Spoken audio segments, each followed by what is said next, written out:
Hello, we're going to be talking about figurative language today. Our essential question, how do I recognize figurative language? And by the end of the lesson, hopefully your I can statement is I can recognize figurative language.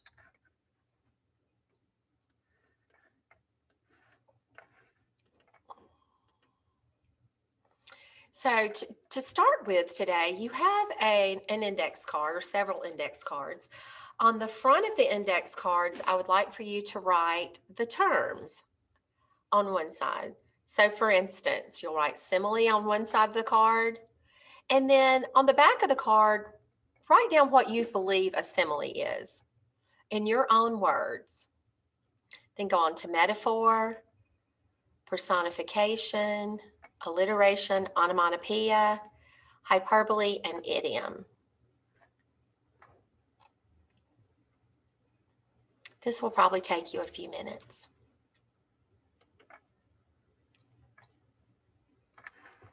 Okay, now let's kind of see what we know.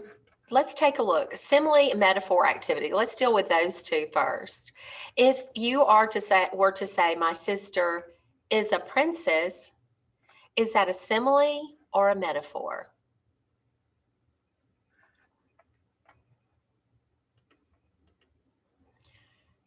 What about my sister is as beautiful as a princess? Okay, let's take a look. My similes and metaphors both compare two things. Now, a simile uses like or as in this illustration. My sister is as beautiful as a princess, comparing the sister to a princess. So there's a comparison being made.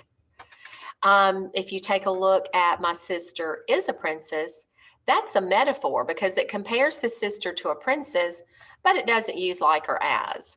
So remember, similes and metaphors, they're kind of like twins. They both compare one thing to another unlike thing. One uses like or as, that would be the simile, and one does not. That's the metaphor. My brother is a pest. Simile or metaphor is comparing the brother to a pest. Okay, and of course that is a metaphor. Saying one thing is another thing is a metaphor. If we say my brother is like a little rat, using like to compare the brother to a rat, obviously the brother is not truly a rat. So you're comparing two things that are unlike, but you're using the word like, so that one's going to be a simile. This room looks like a pigsty. Now, the room could be messy, but is it really a pigsty, a place where pigs live? No. So it uses like, so it is a simile. This room is a pigsty. Saying one thing is another thing is a metaphor. Very good. We're going to also talk about personification, hyperbole, and idioms. The first one we want to talk about is personification. That's when you assign a human-like quality to something that's not human. Like the stars winked at me. Now, the stars aren't able to actually wink. Only a human being, something that is alive can actually wink. So the stars winked at me is personification. An idiom, on the other hand, is words that don't mean at all what they say. For instance, a blue moon. The moon isn't actually blue. If we say something happens once in a blue moon, so a blue moon means very rarely because blue moons are only they're very, very rare. If you have a chip on your shoulder, that doesn't mean you actually have a chip on your shoulder. It's not literally a chip. It just means you are being combative or you're being aggressive. You have something that's bothering you. So let's take a look at the difference here.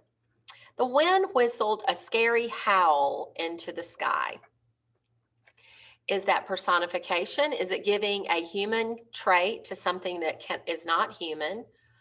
Or is it a figure of speech, an idiom? The wind whistled. Now, can the wind come over here? No, the wind can't actually whistle, so that is going to be personification. My mom has been working around the clock to catch up on our bills. Now, has she really been doing all of her work around a clock? No, to work around the clock just means to work a lot, constantly, or working a lot. So that is an idiom. The leaves danced their way through the lawn. Now, can leaves really dance, or does it mean the leaves were just kind of trickling along?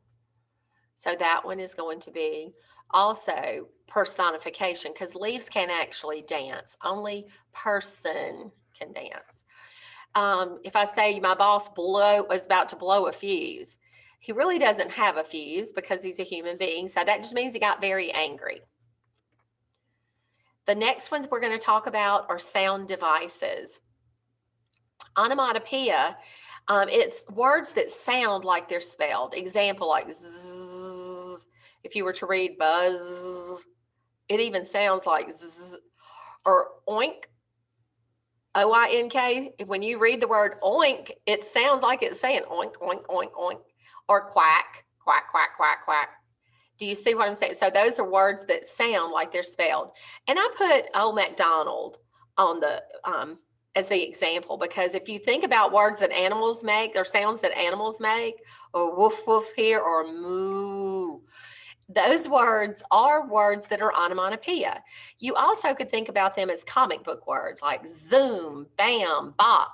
Those kinds of words are onomatopoeia, when the word makes the sound that it's spelled. Alliteration is another sound device. Now, with sound devices, they're figurative language, but you can hear them. So alliteration, you hear the repeated vowel sound. So take this example. Peter Piper picked a peck of pickled peppers. You hear the p, p, p, p, p. So that is alliteration, that repeated beginning consonant sound. In closure today, I want us to rewrite the definitions on your index cards and give me an example sentence or an example phrase for each one.